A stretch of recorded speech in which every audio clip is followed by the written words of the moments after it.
Lanjut dari pertemuan sebelumnya, ada beberapa pakar, ada beberapa ahli yang mengklasifikasi atau yang mengklasifikasi tentang beberapa kelompok-kelompok sosial. Di antaranya adalah Robert Merton. Sebagaimana yang kita tampilkan di layar, silakan disimak, diperhatikan dengan baik-baik. Dan begini, selama saya menyampaikan materi-materi ini, mungkin tentu ada hal-hal yang mengganjal di dalam pemikiran kalian. Silakan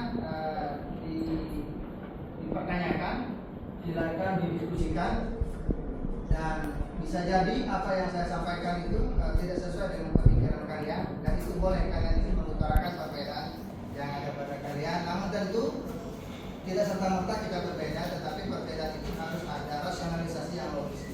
Ya, apapun perbedaannya itu akan menjadi suatu kebenaran jika memiliki rasionalisasi yang masuk akal. Tidak hanya serta-merta berbeda begitu saja.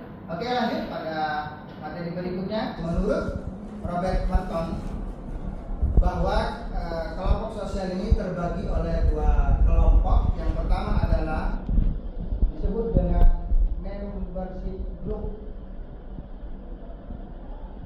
dan yang kedua disebut dengan reference group. Apa itu membership group? Adalah merupakan kelompok di mana setiap orang secara fisik menjadi anggota dari kelompok tersebut. Namun batas-batas keanggotaan tidak dapat dilakukan secara mutlak karena situasi yang tidak tetap akan mempengaruhi derajat interaksi dalam kelompok. Nah, pada biasanya di dalam jenis kelompok semacam membership group ini adalah suatu kelompok yang tidak ada strukturnya, tidak ada ketua atau ada lain semacamnya. Yang kedua, menurut Robert Merton ini adalah kelompok yang bernama yang disebut dengan reference group, yaitu kelompok sosial yang menjadi acuan bagi seseorang secara psikologis sehingga dapat membentuk pribadi dan perilakunya. Nah, kalau saya boleh contohkan kelompok yang sejenis reference group ini, di mana suatu kelompok itu memberikan dampak positif pada setiap kelompok, pada setiap anggota, pada setiap individu yang menjadi anggota di kelompok itu. Di antaranya adalah dapat membentuk karakter, dapat membentuk menjadikan diri menjadi lebih baik. Jadi karakter kelompok itu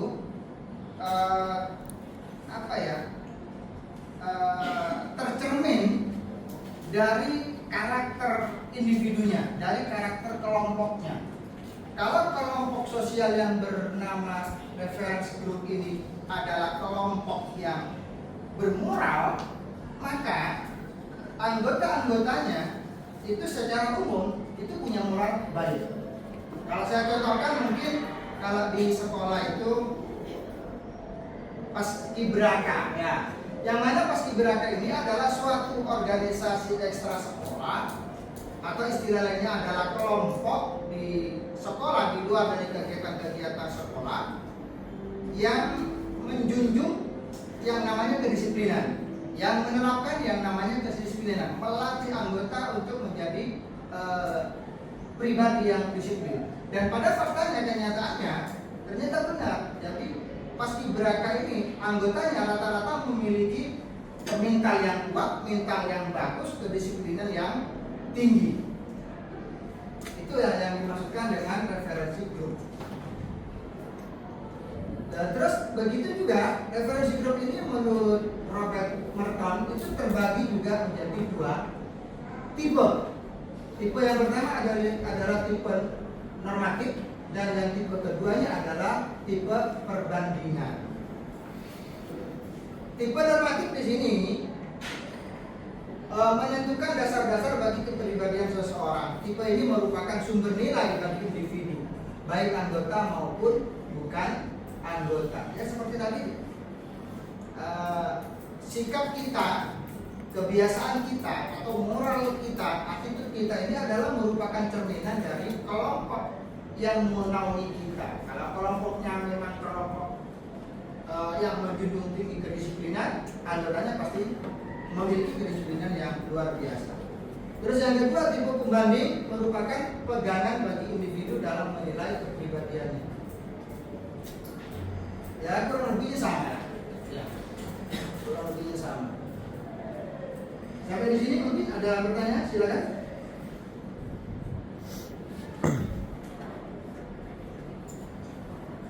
Silakan.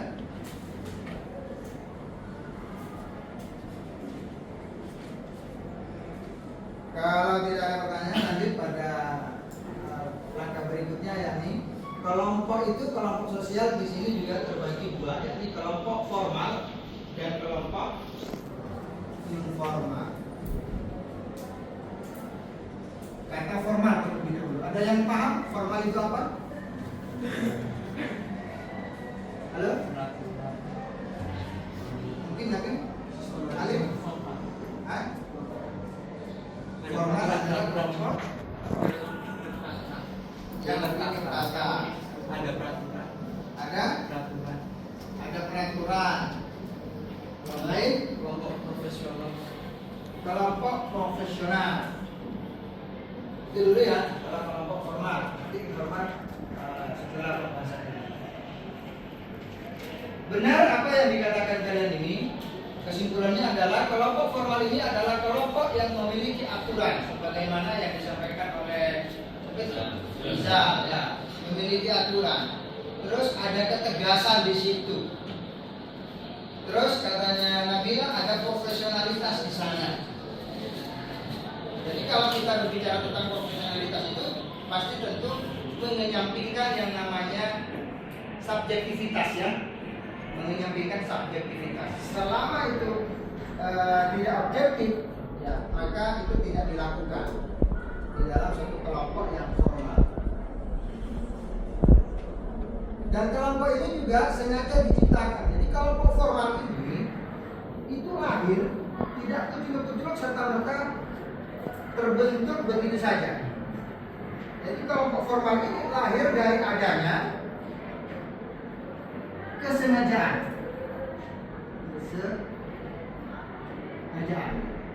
Yang kedua, terbentuknya kelompok formal ini karena adanya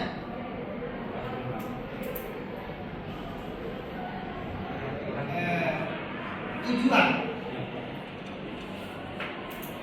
Adanya tujuan. Karena adanya kesengajaan dan tujuan, tentu selanjutnya adalah adanya rencana atau direncanakan. Terbentuknya kelompok formal ini ada karena adanya kesengajaan, karena adanya tujuan. Oleh karenanya maka dilakukanlah perencanaan. Nah, istilah lain ini adalah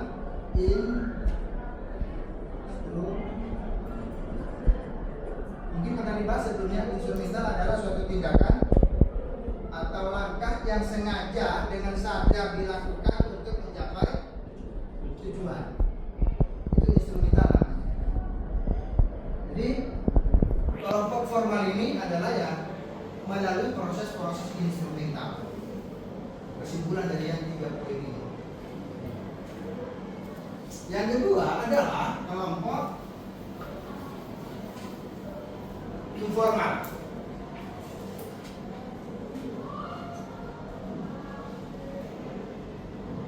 Kelompok informal ini adalah kelompok yang tidak memiliki organisasi. Artinya kebalikan dari kelompok formal. Kalau kelompok formal memiliki struktur, maka informal tidak memiliki struktur. Dan wajar kalau tidak memiliki struktur, karena kelompok ini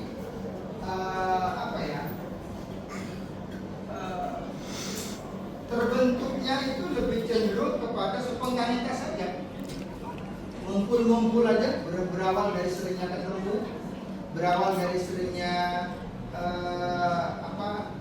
ngobrol bersama, dan di sana tidak ada struktur, tidak ada ketua, tidak ada penanggung jawab dan lain semacamnya. Intinya ngumpul aja.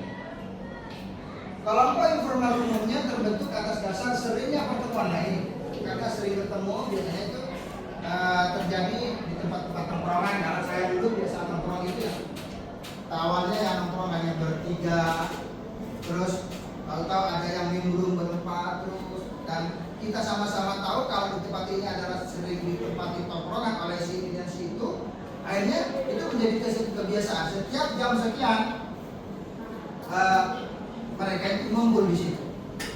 Dan ciri-ciri yang lainnya itu sebetulnya mereka tidak punya tujuan tertentu selain tujuan hanya sebatas nongkrong saja.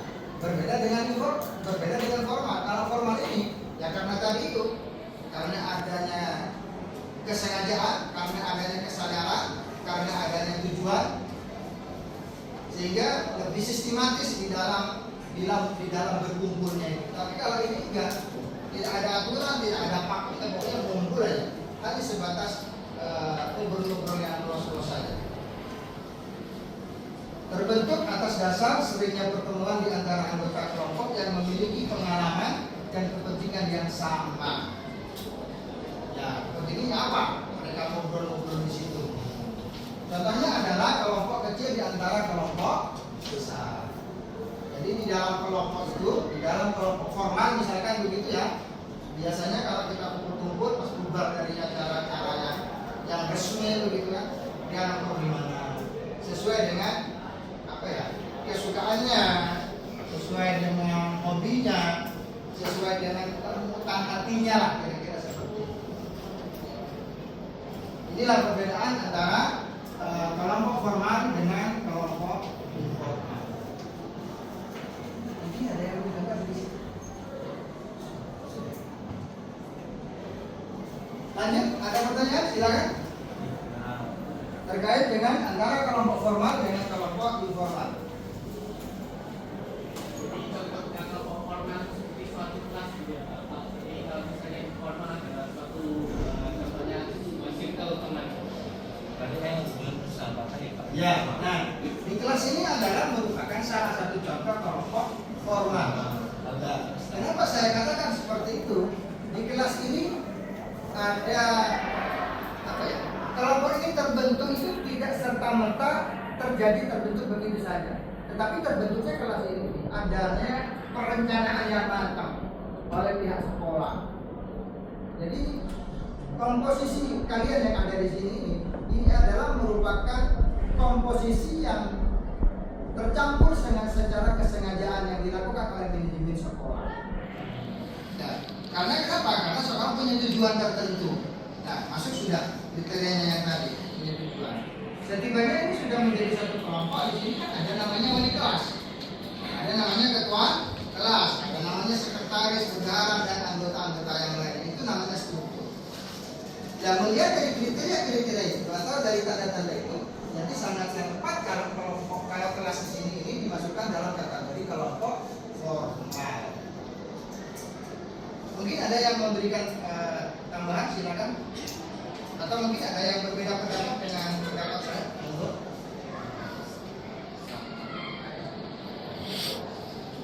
Oke.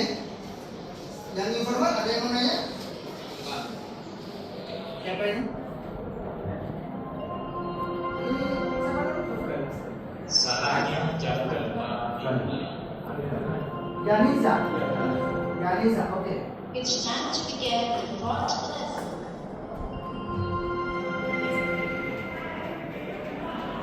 Gimana cara mengatasi di dalam kelompok informal itu terdapat kelompok informal lain. Jadi yang masuk di dalam circle itu mengatasinya gimana? Seperti ini maksudnya. Gimana? Jadi di dalam kelompok informal itu terdapat kelompok informal lain. Di dalam kelompok informal Ya, terdapat kelompok informal lain. Jadi ada circle dalam itu mengatasinya gimana? Kan di sana sebatas cuman apa ya untuk bersenang-senang aja. Tapi kenapa kok harus ada kelompok informal lagi di dalam kelompok informal itu? Nah itu kembali kepada mereka-mereka yang membuat kelompok informal di dalam kelompok informal itu sendiri. Nah karena ini sudah sudah terdapat di LKS yang kalian pegang. Kira-kira apa yang kalian tahu tentang okupasional? Kelompok okupasional adalah, silakan.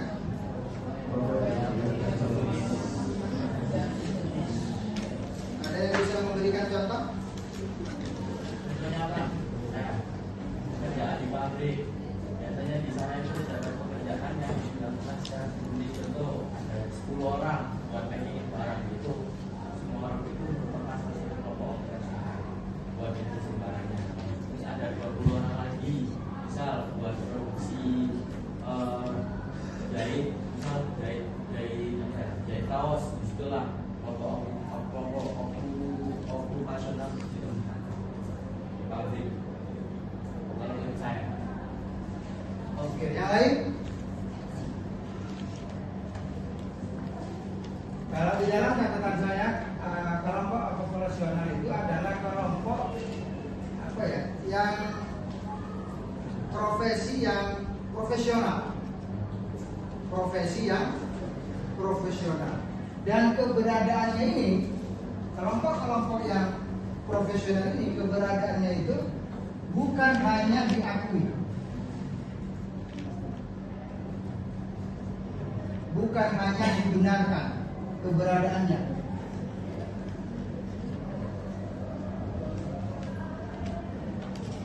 tapi juga apa ya, bernilai.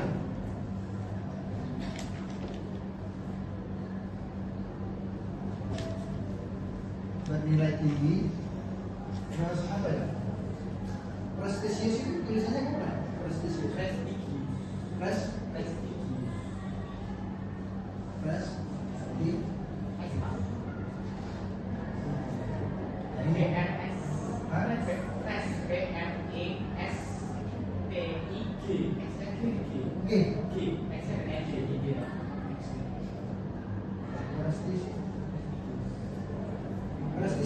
Prestisius itu seperti ini. Atau bahasa sederhananya adalah bergensi. Ya, bahasa sederhananya adalah bergensi. Jadi apa ya, kelompok yang memiliki profesi secara profesional dan keberadaannya itu diakui oleh publik, dibenarkan keberadaannya dan memiliki nilai tinggi,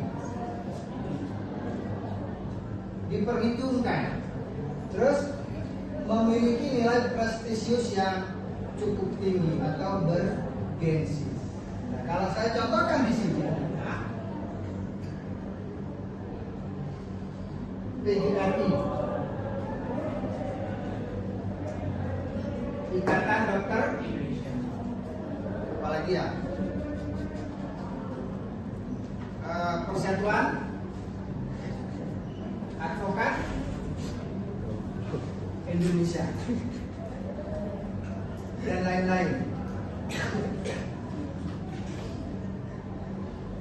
Jadi termasuk mungkin yang disampaikan Gandhi saya itu mungkin termasuk Persatuan Buruh.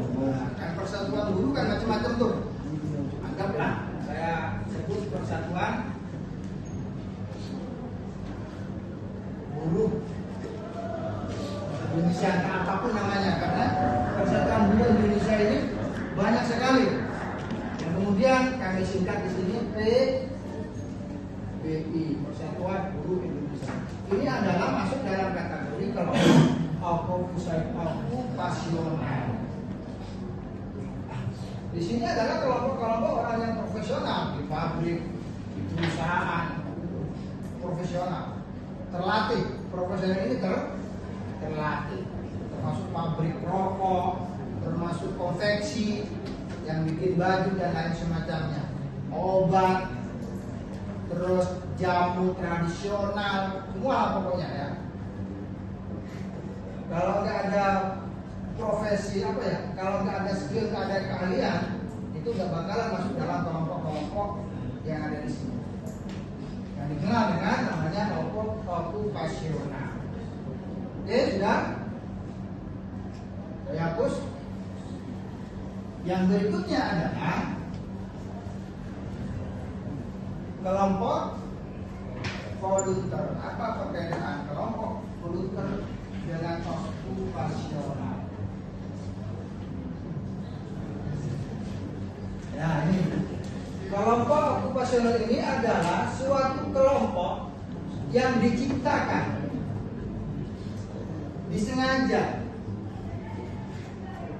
karena makin mengudahnya fungsi kekerabatan dan beranggotakan orang-orang dengan pekerjaan atau profesi yang sejenis, seperti yang tadi saya contohkan. Profesinya sejenis, dokter kumpul dengan bersama dokter, guru kumpul dengan bersama guru. Misalnya seperti saya ini punya kelompok sosial namanya PGRI, yang mana keberadaan kelompok itu diakui, dibenarkan, dan diperhatikan.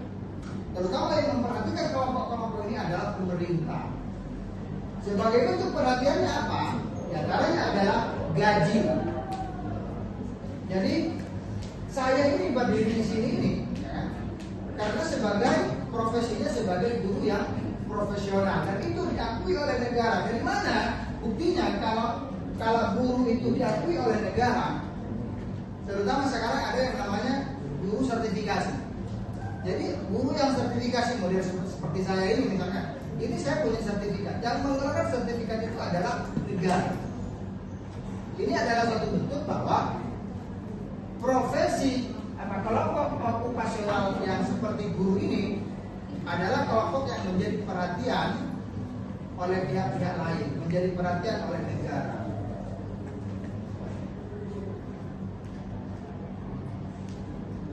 Kalau kelompok yang berikutnya adalah kelompok volunteer, ini adalah suatu kelompok yang lahir karena adanya kesamaan rasa, adanya kesamaan nasib, tidak merujuk pada adanya kesamaan profesional, tidak.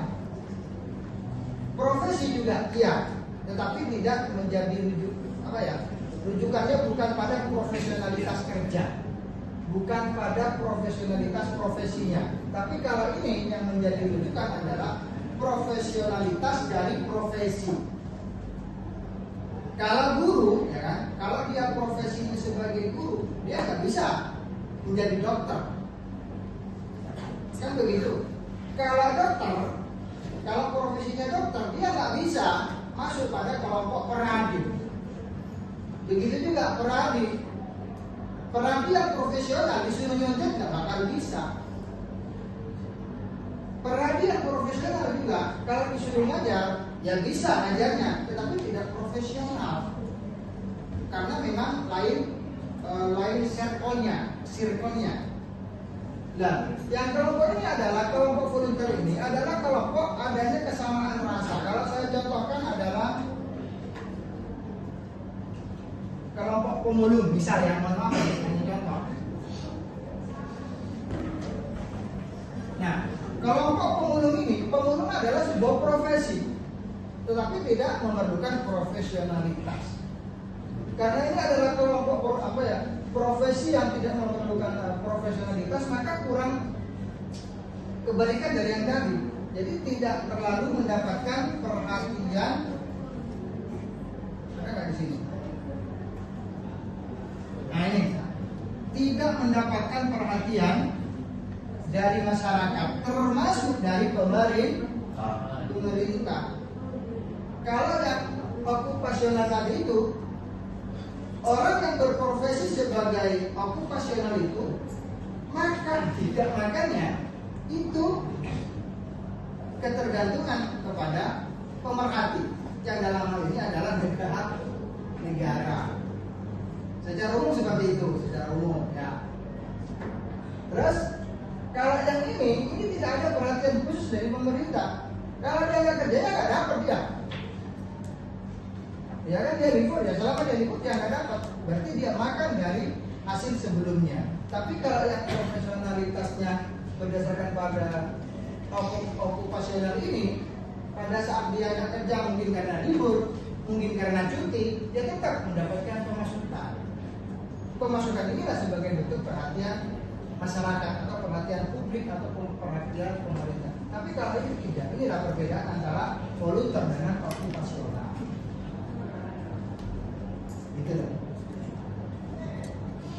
Dengan adanya kelompok volunteer, kepentingan individu diharapkan dapat terpenuhi tanpa harus mengganggu kepentingan umum. Nah, dia ini sibuknya sendiri, sibuk sendiri, dapat dia diambil sendiri, maka dia dapat dari sendiri, dan bahkan mungkin dia terselamatkan dari terhindar dari yang namanya pajak barangkali, karena dia pemulung. Nah kalau ini dapat kena pajak, gajinya sekian, diterimanya sekian, sisanya kemana? Diambil pajak. Kalau ini mah enggak, namanya pemulung, dapat dari tempat di mana dia ngambil, dia mulung, langsung dijual ke pengepul.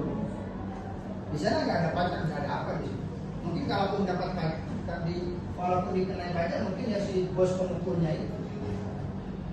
Jadi dia ini berjuang sendiri tanpa adanya dorongan dari siapapun, tanpa adanya perhatian dari siapapun. Dia dapat sendiri, dia kenyang sendiri.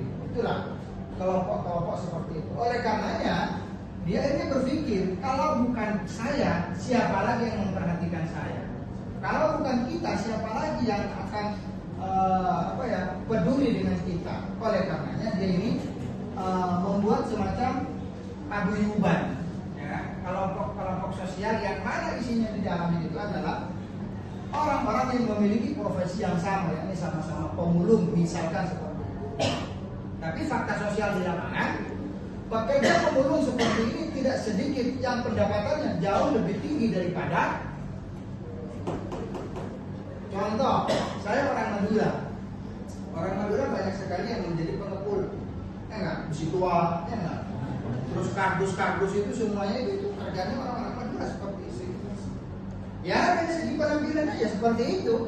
Kalau berjejer dengan saya, kerenan saya, gagahan saya, tapi coba tanya ininya. Begini, saya di sini, dia di atas, isi dompetnya. Orang-orang yang seperti ini lebih kaya, lebih berkecukupan, bahkan berlimpah daripada kalau yang seperti ini. Contohnya adalah saya. Kenapa? Karena orang seperti saya ini pendapatannya monoton, stagnan. Setiap tahun seperti itu. Dia mau melakukan upaya-upaya yang lain, waktunya nggak ada, sudah terekspres, terpressure oleh profesinya. Tapi kalau mereka fluktuasi, pendapatannya fluktuasi, sekali anjlok nggak ada, tapi sekali naik menjulang tinggi. Karena dia benar-benar memperhatikan dirinya sendiri, karena merasa tidak ada pihak yang lain yang memperhatikan akan profesi. Itulah perbedaan antara volunteer dengan okupasional. Oke, selanjutnya ada pertanyaan? Tinggal berapa menit lagi? Yang kami nangin? 15. Tinggal 15 menit lagi. Amat ya? Sampai bel bunyi nggak? Iya. Oke, lanjut ya. Silakan kalau ada pertanyaan dulu untuk mengambil waktu terkait dengan kelompok okupasional dan volunteer. Siapa Fania? Apa? Kira-kira Fania ya? Kok gak ada suaranya kan? Aku ribut dengan suara.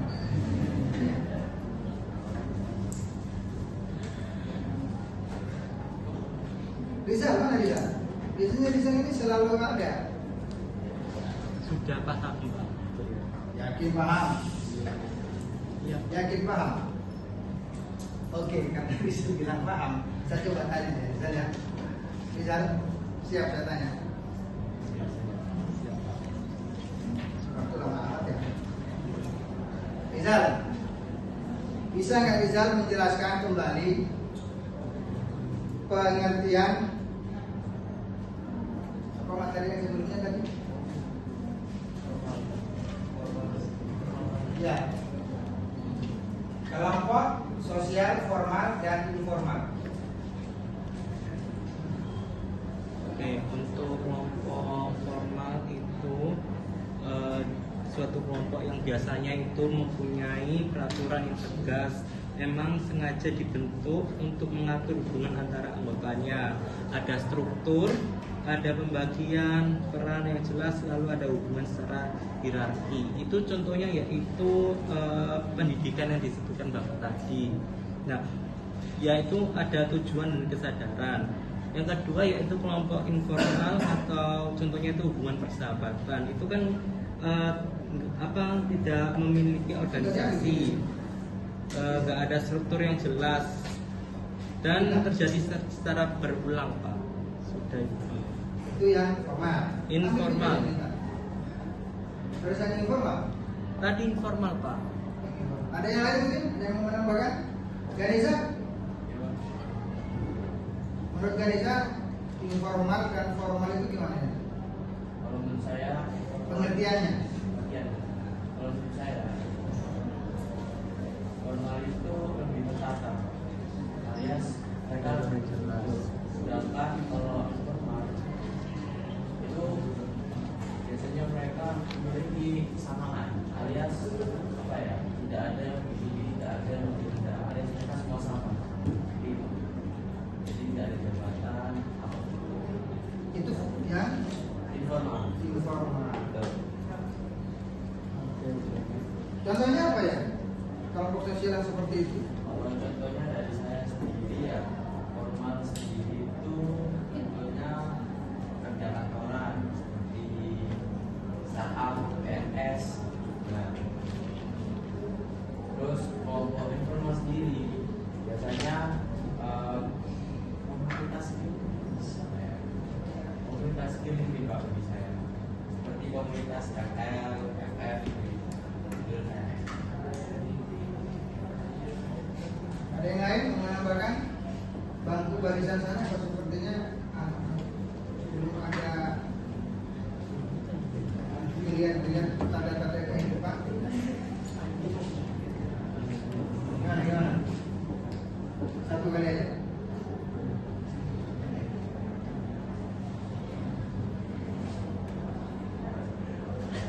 Sudah ada?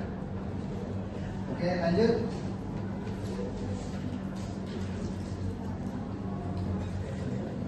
Nah, di sini juga kelompok sosial ini terbagi beberapa lagi, mungkin di sini terbagi dua, yakni kelompok sosial tidak teratur dan kelompok sosial teratur.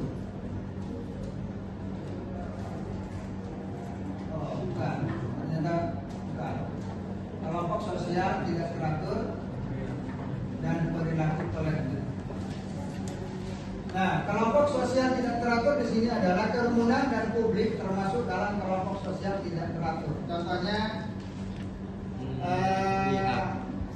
pasar itu adalah termasuk kelompok sosial tidak teratur. Terus kerumunan di jalanan, misalkan kita lagi jalan, kemudian ada sesuatu yang menarik diri untuk yang menjadi perhatian dari orang-orang di sekitar sehingga menyebabkan orang-orang ini berkumpul dalam satu titik. Misalkan, hanya contoh saja, pada saat kita jalan, di tengah jalan ada kecelakaan atau ada sesuatu lah, entah pohon jatuh, entah apa, ada insiden lah ibaratnya begitu. Maka secara otomatis orang-orang itu kumpul. Itu termasuk juga pada kelompok sosial. Tapi kelompok sosial itu sifatnya adalah tidak teratur. Nah, kalau di teksnya, kerumunan dan publik termasuk dalam kelompok sosial tidak teratur. Kerumunan merupakan kumpulan orang yang hadir secara fisik di tempat yang sama pada suatu waktu dan bersifat sementara. Ya seperti yang saya contohkan tadi, ketika kita jalan, misalkan ada sesuatu atau insiden yang menjadi perhatian kita sehingga membuat kita dan orang-orang di sekitar. Kesimpulan dari yang 30 ini. Yang kedua adalah kelompok informal.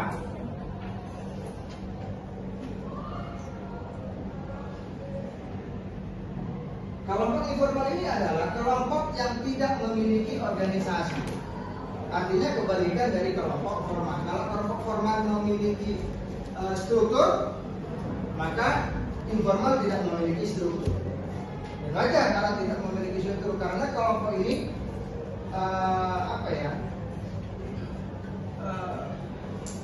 terbentuknya itu lebih cenderung kepada spontanitas saja.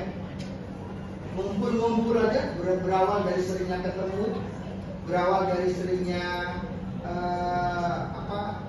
ngobrol bersama, dan di sana tidak ada struktur, tidak ada ketua, tidak ada penanggung jawab dan lain semacamnya. Intinya ngumpul aja. Kelompok informal umumnya terbentuk atas dasar seringnya pertemuan. Nah ini, karena sering bertemu biasanya itu terjadi di tempat-tempat nongkrongan. Kalau saya dulu biasa nongkrong itu ya, awalnya yang nongkrong hanya bertiga, terus tahu-tahu ada yang minggu berempat terus, dan kita sama-sama tahu kalau di tempat ini adalah sering di tempat nongkrongan oleh si ini dan si itu. Akhirnya itu menjadi kebiasaan. Setiap jam sekian mereka itu ngumpul di situ. Dan ciri-ciri yang lainnya itu sesungguhnya mereka tidak punya tujuan tertentu selain tujuan hanya sebatas nongkrong saja.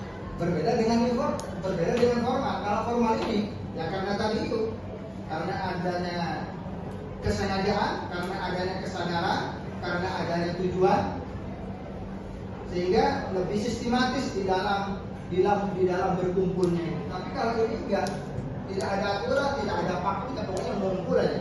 Hanya sebatas ngobrol-ngobrol yang luas-luas saja. Terbentuk atas dasar seringnya pertemuan di antara anggota kelompok yang memiliki pengalaman dan kepentingan yang sama.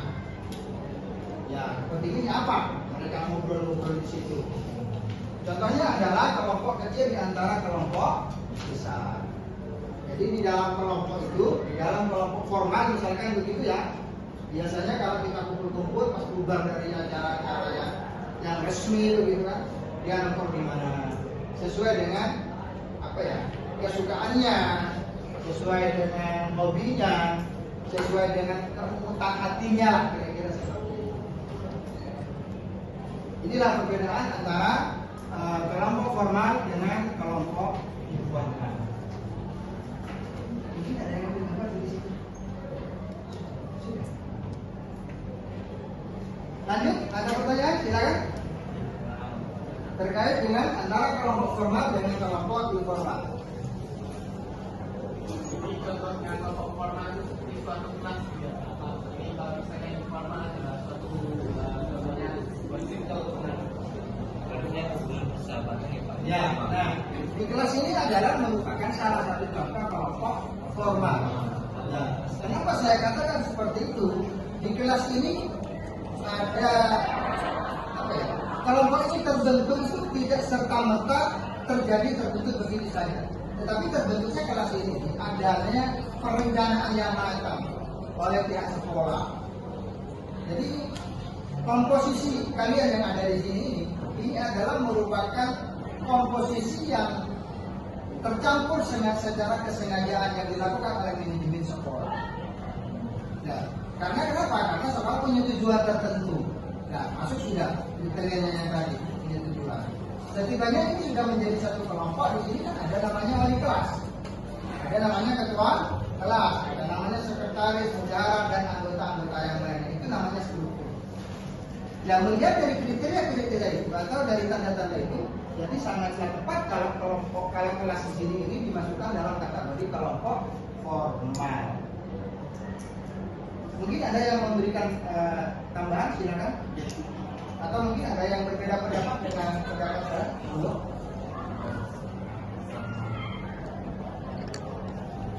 Oke. Yang informal ada yang mau nanya? Siapa ini?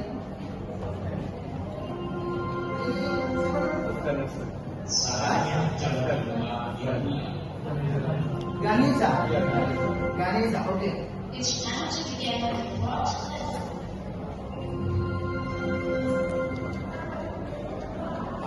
Gimana cara mengatasi di dalam kelompok informal itu terdapat kelompok informal lagi. Jadi ada sistem di dalam sistem itu mengatasinya gimana? Seperti ini maksudnya. Gimana?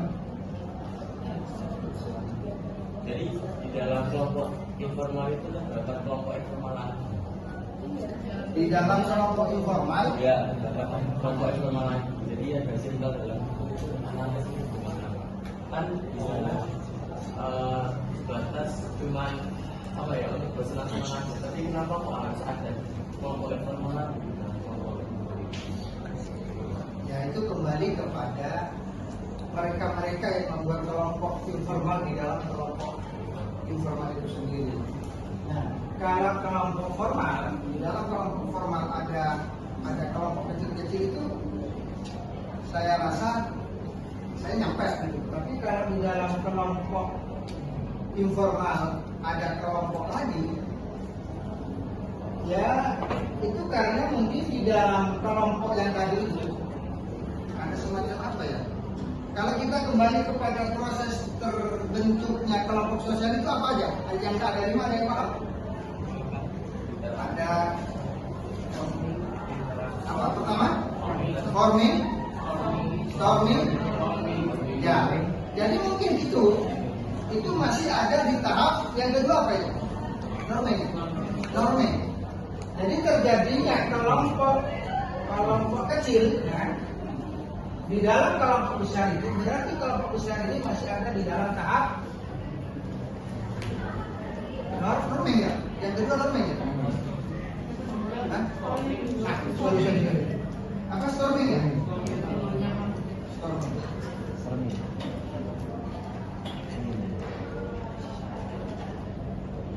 Jadi masih sama-sama melakukan penjajakan di situ. Sampai kapan? Ya sampai mungkin menemukan titik temu alias naik kepada level di atasnya storming, norming. Ketika sudah masuk pada norming ya, maka kemungkinan besar kelompok kecil di situ tidak.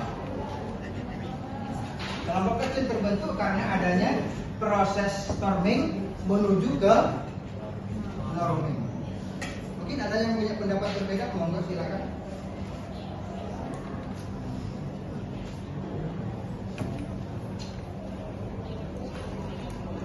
Pak, saya mau tanya Pak, yang kelompok formalitas, reformal. Ya ini. Ya.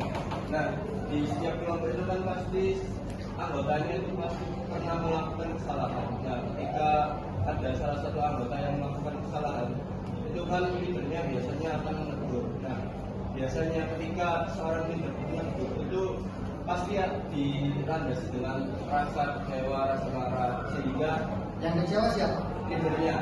Ya, Karena yang kecewa yang ditegur. bukan seorang leader, seorang anggota melakukan kesalahan, nah terus ditegur oleh leadernya. Nah biasanya ketika seorang leader itu menegur, itu kan biasanya dilandasi karena ada rasa kekecewaan yang timbul di dalam hati leadernya karena anggotanya melakukan kesalahan. Biasanya ketika menegur itu, seorang leader itu akan menimbulkan subjektivitas sehingga bisa menjatuhkan personal dari anggota yang melakukan kesalahan tersebut. Nah, menurut Bapak bagaimana ya Pak? Apa cara menegur seorang anggota yang salah agar tidak menjatuhkan personalnya? Oke. Sebagai leader yang sip. Ya. Apa namanya? Leadership. Sebagai leader yang sip. Sebagai leader yang oke gitu ya. Ketika melihat atau menemukan salah satu anggota membuat kesalahan, leadership itu tentu adanya apa? Yang muncul di dalam pikirannya ini adalah upaya untuk memperbaiki.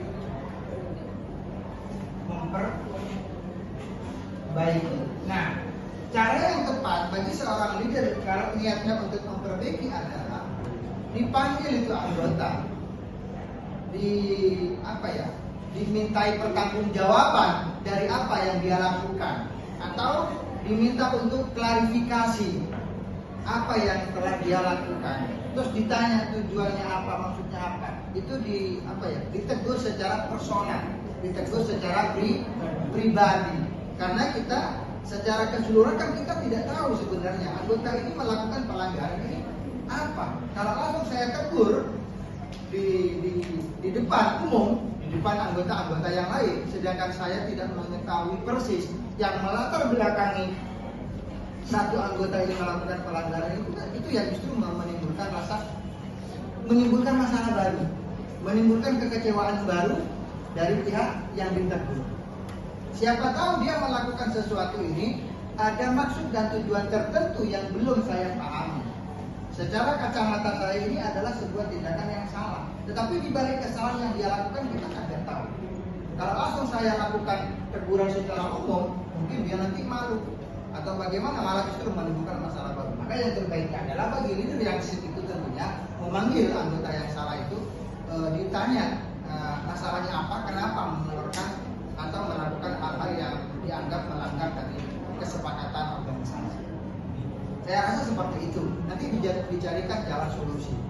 Kalau sekiranya perlu kemudian untuk disampaikan di forum, masalah itu bisa kembali disampaikan di forum secara bersama-sama. Tapi setelah kita mengetahui pasti yang melatar belakangi satu anggota ini melakukan, intinya kita harus tahu dulu. Nah, di dalam teori penelitian itu kita harus melakukan observasi dulu, secara objektif mungkin, gitu loh. Kira-kira seperti itu ya cara mengatasi teguran seorang leader kepada anggotanya yang melakukan kesalahan. Tapi kalau kesalahan leader itu ditegur, disalahkan, bahkan dicaci, misalkan ya ada cenderung ada kata-kata yang konotasinya menghina, itu namanya pembunuhan karakter. Dan itu tidak menyelesaikan masalah. Yang ada malah bisa jadi masalah yang ada bertahan ditambah lagi dengan masalah yang baru. Dan sosiologi hadir di sini bukan untuk menambah masalah, tetapi sosiologi hadir untuk menyelesaikan masalah. Dan sosiologi ini bukan untuk menghakimi. Ketika si A Nabil katakanlah salah, kemudian saya katakan di depan umum Anda salah, berarti itu saya menghakimi. Sosiologi ini tidak punya wilayah, tidak punya wewenang untuk menghakimi, karena penghakiman itu ada pada wilayah-wilayah hukum, bukan wilayahnya sosiologi. Begitu kira-kira. Ini sudah menit berapa ini?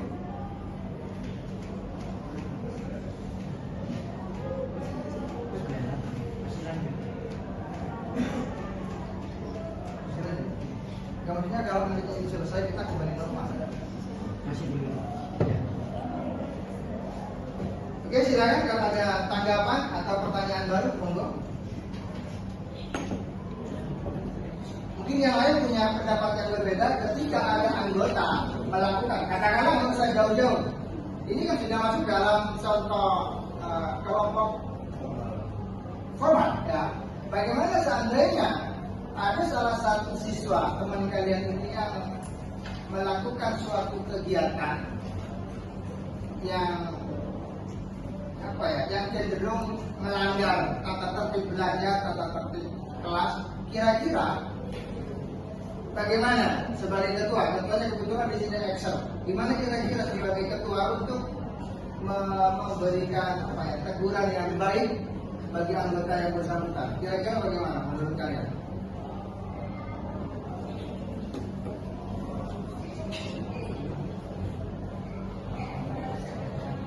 Bagaimana nih?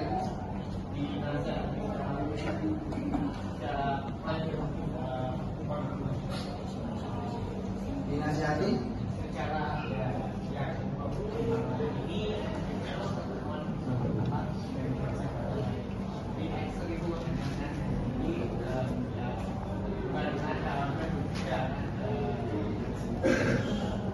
yang masih polos, yang masih sopan. Namun kalau saya hal lain tidak diulang, maka dinyatakan. begitu ya. Mungkin yang lain, silakan. Baik, suaranya yang lain. Yang bagus ya?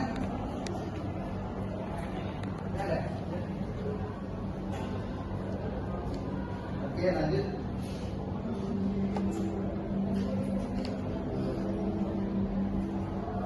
Ya, ini ada kaitannya dengan yang ada di halaman 13 kalau tidak salah. 13 atau 14? Bukan, halaman 13 atau 13 atau 14? 13. Ya.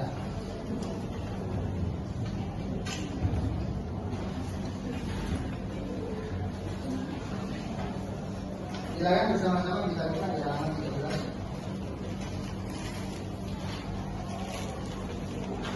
Nah, di antaranya juga jenis-jenis atau macam-macam kelompok sosial ini ada yang namanya okupasional dan ada juga yang namanya volunteer. Ya, karena ini sudah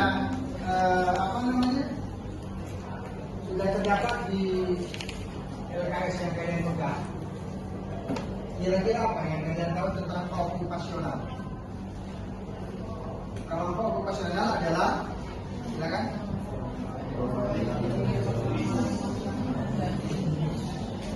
Ada yang bisa memberikan contoh? Contohnya apa? Pekerjaan di pabrik. Biasanya di sana itu terdapat pekerjaan yang dilakukan secara sendiri. Contoh ada 10 orang buat packing barang itu, semua orang itu merupakan salah satu kelompok okupasional buat packing barang. Kebalikan dari yang tadi, jadi tidak terlalu mendapatkan perhatian. Ada nggak di sini? Nah ini, tidak mendapatkan perhatian dari masyarakat, termasuk dari pemerintah. Kalau yang okupasional tadi itu, orang yang berprofesi sebagai okupasional itu, makan tidak makannya itu ketergantungan kepada pemerhati, yang dalam hal ini adalah negara. Secara umum seperti itu, secara umum ya. Terus kalau yang ini tidak ada perhatian khusus dari pemerintah. Kalau dia nggak kerja, nggak dapat dia. Ya kan dia libur ya, selama dia libur dia nggak dapat. Berarti dia makan dari hasil sebelumnya. Tapi kalau yang profesionalitasnya berdasarkan pada okupasional ini, pada saat dia nggak kerja mungkin karena libur, mungkin karena cuti, dia tetap mendapatkan pemasukan. Pemasukan inilah sebagai bentuk perhatian masyarakat atau perhatian publik atau perhatian pemerintah. Tapi kalau ini tidak, inilah perbedaan antara volunteer dengan okupasional. Gitu loh. Dengan adanya kelompok volunteer, kepentingan individu diharapkan dapat terpenuhi tanpa harus mengganggu kepentingan umum. Nah, ini dia ini sibuknya sendiri, sibuk sendiri, dapat dia diambil sendiri, makan dia dapat dari sendiri. Dan bahkan mungkin dia terselamatkan dari, terhindar dari yang namanya pajak barangkali, karena dia pemulung. Dan kalau ini dapat kena pajak, gajinya sekian, diterimanya sekian, sisanya kemana? Diambil pajak. Kalau ini mah enggak, namanya pemulung, dapat dari tempat di mana dia ngambil, dia mulung, langsung dijual ke pengepul. Di sana nggak ada pajak, nggak ada apa di situ. Mungkin kalaupun dapat pajak, walaupun dikenai pajak, mungkin ya si bos pengepulnya itu. Jadi dia ini berjuang sendiri tanpa adanya dorongan dari siapapun, tanpa adanya perhatian dari siapapun. Dia dapat sendiri, dia kenyang sendiri. Itulah kelompok-kelompok seperti itu. Oleh karenanya dia ini berpikir, kalau bukan saya, siapa lagi yang memperhatikan saya? Kalau bukan kita, siapa lagi yang akan peduli dengan kita? Oleh karenanya dia ini membuat semacam paguyuban, ya, kelompok sosial yang mana isinya di dalam itu adalah orang-orang yang memiliki profesi yang sama, ya, ini sama-sama pemulung misalkan seperti itu. Tapi fakta sosial di lapangan, pekerja pemulung seperti ini tidak sedikit yang pendapatannya jauh lebih tinggi daripada. Contoh, saya orang Madura. Orang Madura banyak sekali yang menjadi pengepul. Ya enggak? Besi tua, ya enggak? Terus kardus-kardus itu semuanya itu kerjanya orang-orang Madura seperti itu. Ya dari segi penampilannya ya seperti itu. Kalau berjejer dengan saya, kewenangan saya, gagahan saya, tapi coba tanya ininya. Begini, saya di sini dia di atas, isi dompetnya. Orang-orang yang seperti ini lebih kaya, lebih berkecukupan, bahkan berlebih berlimpah daripada kelompok-kelompok yang seperti ini. Contohnya adalah saya. Kenapa? Karena model-model seperti saya ini pendapatannya monoton, stagnan. Setiap tahun seperti itu. Dia mengharapkan upaya-upaya yang lain, waktunya nggak ada, sudah terekspres, apa ya, terpressure oleh profesinya. Tapi kalau mereka fluktuasi, pendapatannya fluktuasi, sekali aja langsung ada, tapi sekali naik menjulang tinggi. Karena dia benar-benar memperhatikan dirinya sendiri karena merasa tidak ada pihak-pihak lain yang memperhatikan akan profesinya.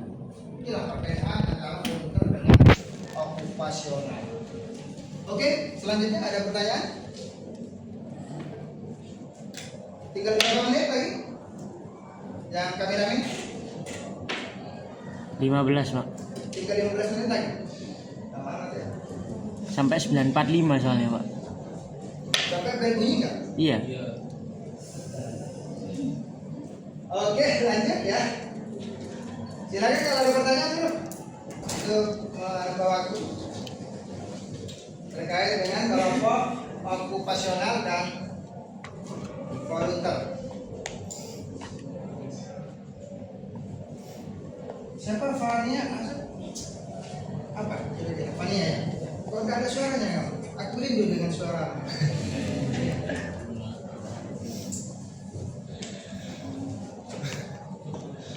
Rizal, mana Rizal? Biasanya Rizal ini selalu ada.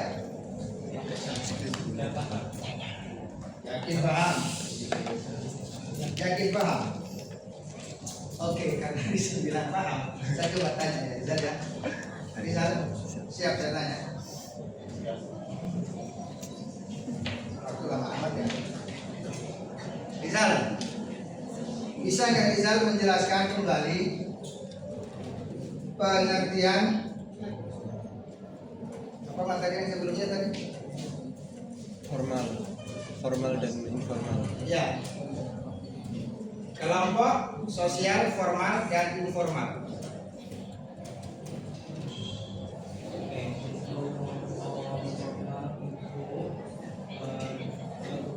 Biasanya itu mempunyai peraturan yang tegas, memang sengaja dibentuk untuk mengatur hubungan antara anggotanya. Ada struktur, ada pembagian peran yang jelas, lalu ada hubungan hierarki. Itu contohnya yaitu pendidikan yang disebutkan Bapak tadi. Dan yaitu ada tujuan dan kesadaran. Yang kedua yaitu kelompok informal atau contohnya itu hubungan persahabatan. Itu kan tidak memiliki tidak ada struktur yang jelas dan yang terjadi secara berulang. Itu yang formal. Nanti itu yang kita. Terus yang informal. Dan informal Pak. Ada yang lain mungkin? Ada yang mau menambahkan? Ganesha? Ya Pak. Menurut Ganesha, informal dan formal itu gimana? Kalau menurut saya informal Pengertiannya? pengertiannya. Kalau menurut saya formal itu lebih tertata Pak, alias mereka lebih terstruktur. Sedangkan kalau informal itu biasanya mereka memiliki kesamaan, alias apa ya, tidak ada yang lebih tinggi, tidak ada yang lebih rendah, alias mereka semua sama Pak. Seperti itu. Jadi tidak ada jabatan atau struktur gitu. Itu yang Informal. informal. Betul. Contohnya apa ya? Kelompok sosial yang seperti itu. Kalau contohnya dari saya sendiri ya, formal sendiri itu contohnya pekerja kantoran seperti startup, PNS itu juga. Terus kelompok informal sendiri biasanya komunitas game mungkin bisa nggak ya? Komunitas game mungkin Pak bagi saya Pak. Seperti komunitas ML, FF gitu-gitu. Menurut saya. Ada yang lain yang menambahkan? Bangku barisan sana kok sepertinya belum ada dilihat tanda-tanda kehidupan. Gimana? Satu kali aja.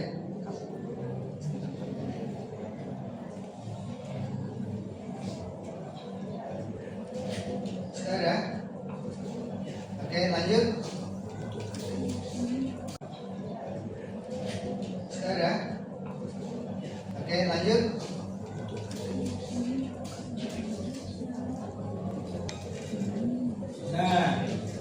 Di sini juga kelompok sosial ini terbagi beberapa lagi, mungkin ini terbagi dua, yakni kelompok sosial tidak teratur dan kelompok sosial teratur.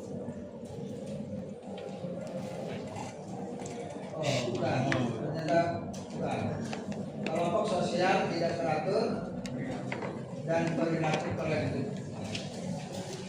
Nah, kelompok sosial tidak teratur di sini adalah kerumunan dan publik termasuk dalam kelompok sosial tidak teratur. Contohnya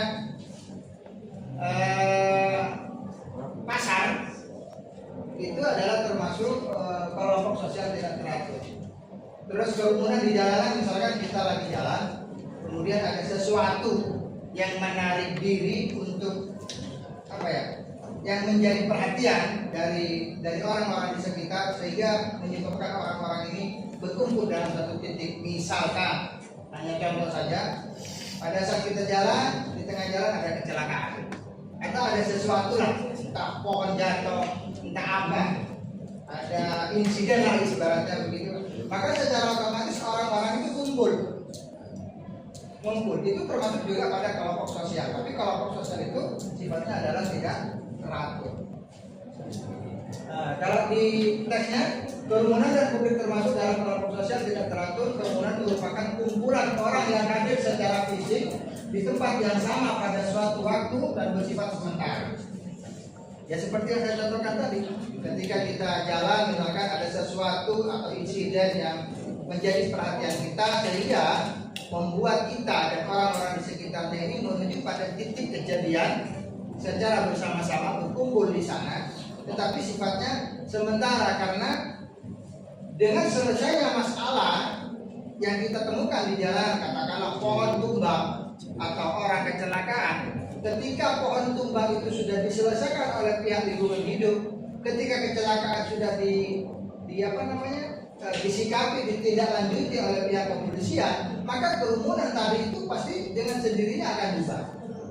Itulah yang dimaksudkan dengan kelompok sosial yang tidak teratur. Dan terkumpulnya mereka itu tidak terorganisir, tidak ada yang memandu, dan bubarnya pun juga tidak ada yang memandu. Silakan kumpul atau silakan bubar, tidak ada. Itu terjadinya secara alami, secara spontanitas. Kumpulnya spontanitas, bubarnya juga secara alami. Dan secara logika tidak mungkin kalau misalnya ada kecelakaan terus di jalan sudah selesai semuanya, diangkutin sama polisi misalkan, tidak mungkin kita nongkrong di sana terus. Nongkrong ini apa? Tidak ada objek yang menjadi perhatian kita di lapangan. Itulah salah satu contoh kelompok sosial tidak teratur. Kalau di sini contohnya antrian pembeli karcis di bioskop. Mereka kumpul, selesai atau tercapai tujuannya, mereka bubar dengan sendirinya. Itu contoh lain selain yang saya contohkan tadi. Publik merupakan kumpulan manusia yang memiliki perhatian pada hal yang sama, namun tidak terkumpul pada satu tempat. Interaksi publik umumnya tidak langsung, yaitu melalui saluran komunikasi. Contohnya seluruh pemirsa televisi yang menyaksikan kampanye presiden. Ya, terus juga pergerakan 10 November Bung Tomo. Nah, jadi Bung Tomo ini mengumpulkan arek-arek Surabaya pada waktu itu melalui media radio pada waktu itu. Mereka berkumpul di satu titik, di satu tempat dengan tujuan sama-sama untuk melawan penjajah Inggris pada kala itu. Itulah yang dimaksudkan dengan kelompok sosial tidak teratur. Berikutnya adalah perilaku kolektif. Pakai ini bacanya gimana?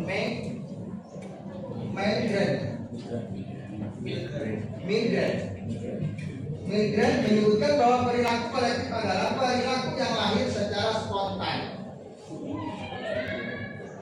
relatif tidak terorganisasi dan hampir tidak dapat diduga sebelumnya, serta proses selanjutnya tidak terencana dan hanya tergantung pada stimulus timbal balik yang muncul di kalangan para pelakunya. Jadi perilaku kolektif diantaranya adalah perilaku yang dilakukan bersama oleh sejumlah orang.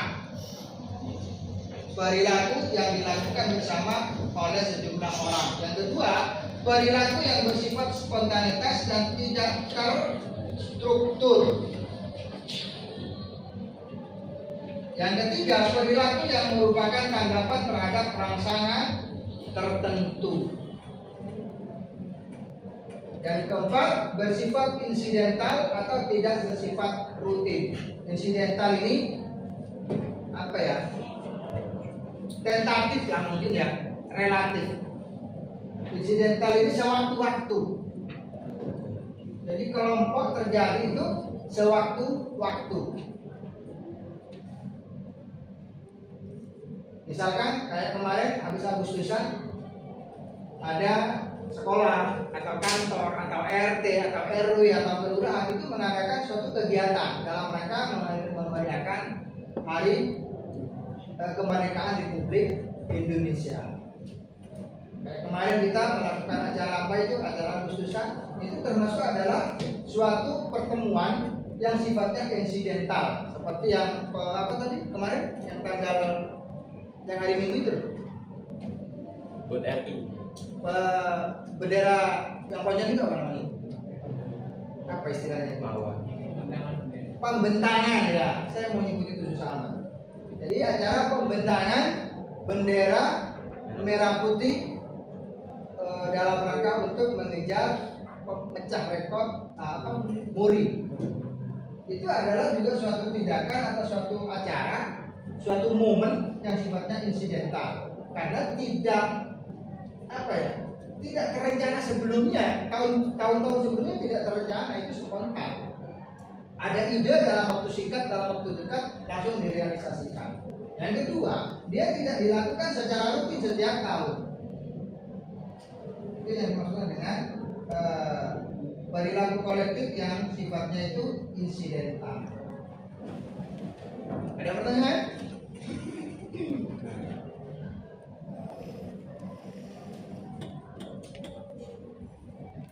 Nah, karena saya sudah ngecek tadi, ya, terus kecap saya akan saya limpahkan kepada kalian. Jadi dalam beberapa pertemuan ke depan, waktu ini adalah milik kalian. Saya hanya sebatas memberikan apa ya, penilaian dari hasil pembelajaran ini. Saya hanya memberikan penilaian dari apa yang sudah saya transformasikan kepada kalian dengan harapan tentunya kalian bisa memahami, bisa mengerti dan mencoba untuk merefleksikan kembali dalam bentuk tugas. Nah, kesimpulan sebelum masuk pada tugas ini bahwa kita ini adalah makhluk sosial yang tidak bisa sempurna kehidupan kita ini tanpa adanya interaksi dengan manusia-manusia yang lain, baik secara individu per individu maupun secara kelompok per kelompok. Berbicara tentang kelompok, tentu ada beberapa jenis-jenis kelompok seperti yang sudah tadi disampaikan. Kelompok volunteer, kira-kira seperti itu. Silakan kalian untuk mengulas kembali, ya, mereview kembali materi-materi yang sudah saya sampaikan, dan semoga kalian mudah di dalam memahami dan sekaligus mengembangkan, meningkatkan pemahaman materi terkait dengan materi yang telah kita lalui bersama-sama. Sampai di sini ada pertanyaan? Nah, tugasnya ini adalah tugas kelompok. Silakan kalian membentuk kelompok. Ini jumlah siswa ada berapa? 36. Biasanya kalau 36 ini rata-rata per kelompok 6 anak, menjadi 6 kelompok ya. Menjadi 6 kelompok, mungkin itu mungkin.